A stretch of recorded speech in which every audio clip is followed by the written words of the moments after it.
My greedy sister married my husband, hoping to take over his $400 million fortune. But just a few days later, he passed away unexpectedly. After the funeral, she confidently declared herself the heir to his wealth. However, when the lawyer read his will, what we discovered shocked everyone. My sister was left speechless by what he had written. I had always been the quiet one, the shadow to my twin sister, Claire's brilliance. While Claire lit up every room she walked into with her boundless confidence and effortless charm, I was the one standing on the sidelines, blending into the background. She was everything I wasn't: outgoing, athletic and radiant in every way that seemed to matter. Our parents adore her for it too. They didn't even try to hide their favoritism. Claire was the one they bragged about to friends and relatives, the one they saw as their golden child. Whenever I came up in conversation, it was more of an afterthought. My health issues during childhood didn't help matters either. While Claire was busy excelling in sports and making friends easily, I spent most of my time in and out of doctors' offices, battling one illness after another. That seemed to seal my fate in their eyes. I was the blesser twin, the one who couldn't keep up. "Emily, why can't you just try to be more like Claire?" Mom used to say, her voice sharp with frustration. "You'd have an easier time if you did." I heard it so often that it stopped stinging after a while. By the time I was 18, I'd accepted my role in the family. I was the quiet one, the overlooked twin who would never measure up. But when college came around, I saw a glimmer of hope, a chance to step out of Claire's shadow and make something of myself. I moved away and worked hard to create a life that felt like my own. Eventually, I settled in Dallas, Texas, where I found a job as a school teacher. Teaching gave me a sense of purpose I'd never felt before. The kids in my classroom didn't care about the comparisons I'd grown up with. To them, I was just Miss Emily, someone who made them laugh and taught them new things. For the first time in my life, I started to feel like I mattered. Then Michael came along and everything changed. Michael was a real estate agent I met through mutual friends. He wasn't the kind of man who needed to fill the room with his presence. Instead, he had this quiet warmth that drew people in without demanding attention. From the moment we met, he made me feel seen in a way no one else ever had. "You're different," he told me on our first date, his voice gentle but sure, in a good way, the kind of different that stays with you. Those words stuck with me. For someone who had spent her life feeling invisible, Michael's attention felt like sunlight breaking through clouds. We dated for 2 years before getting married. Life wasn't extravagant, but it was good. His study job and my teaching salary allowed us to buy a small but cozy home. We never had children, but we didn't mind. Our days were filled with quiet moments of contentment, weekend breakfasts at the diner down the street, late night talks about our dreams, and the kind of steady companionship that felt like home. But as the years passed, something began to shift. It was subtle at first, an unreturned smile here, a distant tone there. By the time we'd been married for 10 years, those small changes had grown into something I couldn't ignore. Michael started coming home later and later, always with the same excuse: work. He was no longer the open, caring man I'd fallen in love with. When I asked how his day was, his answers were clipped, almost robotic. "Is everything okay?" I finally asked one night as we sat across from each other at the dinner table.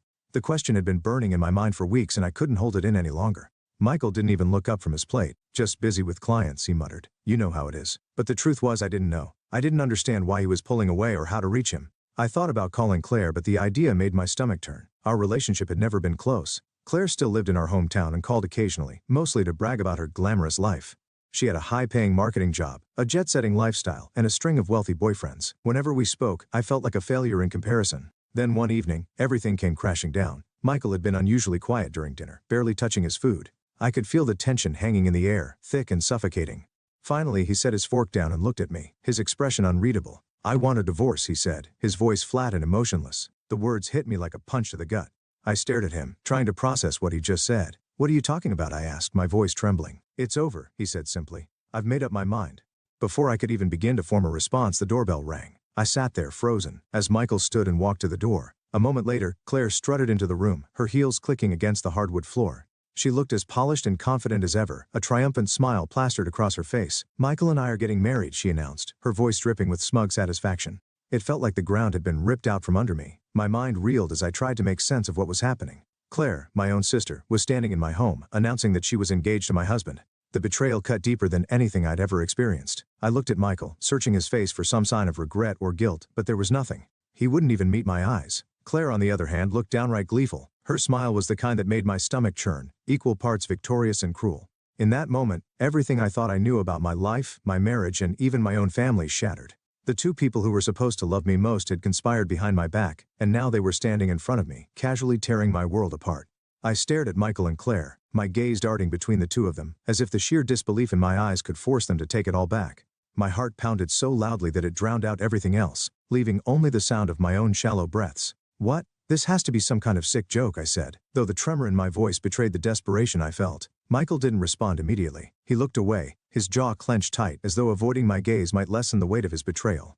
Claire, on the other hand, had no such reservations. Her smile only grew wider, sharper, the kind of smile that didn't reach her eyes. "It's no joke, Emily," Claire said, her voice dripping with smug satisfaction.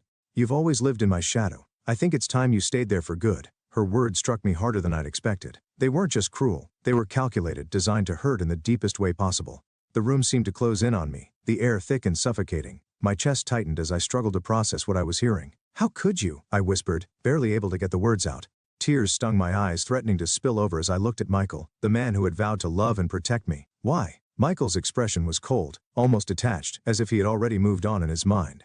"It's better this way," he said, his tone devoid of any emotion. "Let's make this as quick and painless as possible. I've already spoken to a lawyer." The finality of his words shattered something inside me. My hands trembled as I gripped the edge of the dining table for support. There were 1,000 things I wanted to say, 1,000 questions I wanted to demand answers to, but none of them came. My voice felt trapped in my throat, choked by a mix of heartbreak and fury. Claire stood there watching me fall apart with the same triumphant smile, as if this moment was the culmination of some long-held plan. I wanted to scream, to tell her how cruel she was, but my voice betrayed me. All I could do was nod numbly, the tears spilling freely now. For the next few weeks, life became a blur. I moved through my days as if I were underwater, everything feeling distant and muffled. The divorce happened with startling speed, as though Michael couldn't get away from me fast enough. He offered me a generous financial settlement, which I accepted only because I didn't have the strength to fight. I told no one the full truth about what had happened. How could I? How could I look anyone in the eye and admit that my husband had left me for my twin sister? The humiliation was too much to bear. Friends and colleagues tried to comfort me, but their kind words only deepened the ache in my chest. Meanwhile, Claire wasted no time flaunting her new relationship. My social media feeds were flooded with pictures of her and Michael, romantic dinners at five-star restaurants, weekends at luxury resorts, even candid shots where they looked impossibly happy. Each photo felt like a slap to the face, a reminder of how easily I had been replaced. Eventually, I forced myself to stop looking. I deleted my social media accounts and avoided any place where I might run into someone who knew us. The pain was still raw, a deep, unrelenting ache that no amount of distance seemed to dull. One night, as I sat alone in the quiet of my modest apartment, I found myself staring at an old photograph. It was taken when Claire and I were kids, no older than Nate. In the picture, we were hugging each other tightly, our identical smiles lighting up the frame. It was the kind of bond only twins could share, or so I had thought. The image blurred as tears filled my eyes. I clutched the photo to my chest, sobbing quietly into the empty room. Whatever connection we'd once had was gone now, destroyed by Claire's betrayal and Michael's. I couldn't imagine ever forgiving them for what they had done. But beneath the grief, a tiny ember of resolve began to flicker. I didn't know where it had come from or how long it had been there, but it was enough to remind me that I wasn't completely broken. Claire and Michael had taken so much from me already: my marriage, my sense of self, my peace of mind. I couldn't let them take anything more. Somehow I would rebuild my life. I didn't know how yet, but I would. The days dragged on, each one emptier than the last. The financial settlement allowed me to keep my apartment and maintain some stability, but it felt tainted, like a cruel consolation prize for the betrayal I had endured. Nights were the hardest. Sleep eluded me, and when it came, it brought dreams that only deepened the ache in my chest. Memories of Michael's laughter and Claire's betrayal haunted me, replaying over and over until I thought I might lose my mind. One afternoon, I returned from the grocery store with heavy bags in hand. As I approached my building, I noticed a sleek black car parked outside. My heart sank when I saw Claire stepping out, dressed in a tailored designer outfit and heels that clicked confidently against the pavement. Her hair was perfectly styled, her makeup flawless. I wanted to turn around to avoid her altogether, but it was too late. She had already seen me. "Emily," Claire called out, her voice unnervingly bright and cheerful, as though she had done nothing wrong. "How have you been?" My hands tightened around the shopping bags as I fought the urge to lash out. "What do you want, Claire?" I asked, my voice as steady as I could manage. She walked toward me with that same self-satisfied smile, stopping just a few feet away. "I just wanted to check on you," she said, her tone saccharine. "You've been so quiet." I was worried. The nerve of her, standing there pretending to care, made my blood boil. I bit the inside of my cheek to keep from saying something I might regret. Instead, I leveled her with a look, one that I hoped conveyed all the anger and hurt I was holding inside. "Save your concern," I said, my voice cold. "You've already done enough." For a moment, Claire's smile faltered, but it was fleeting. She quickly regained her composure, tilting her head as if she were amused. "Well, if you ever want to talk, you know where to find me," she said lightly before turning on her heel and walking back to her car. I stood there, watching her drive away, my hands trembling with a mix of anger and frustration. She had already taken so much from me, and now she had the audacity to act like she cared. But I wouldn't let her win, not anymore. I let out a bitter laugh, one that I didn't even recognize as my own. "Worried about me? That's rich, Claire, truly." Claire tilted her head slightly, her expression carefully arranged to look concerned, but I could see through it. She was feigning innocence as always. "Come on, Em," she said, her voice syrupy sweet. "I know this was hard for you, but you'll bounce back. You always do. Besides, Michael and Aya were happy. Isn't that what matters?" Her words felt like daggers, each one cutting a little deeper than the last. My chest tightened, and I could feel anger bubbling up, mingling with the grief I hadn't fully been able to process yet. What matters, Claire, I said, my voice trembling, is that you betrayed me. You took my husband, and now you have the audacity to stand here and act like you care about me. For a brief moment, Claire's smile wavered. It was only a flicker, barely noticeable, but it was enough to let me know I'd struck a nerve. She recovered quickly, her tone turning dismissive.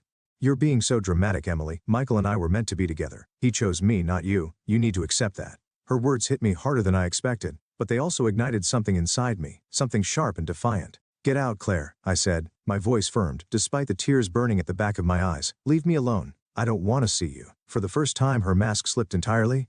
Her eyes turned cold, and her voice dropped its false sweetness, replaced by something hard and cutting. Fine, she said, but don't expect me to feel sorry for you.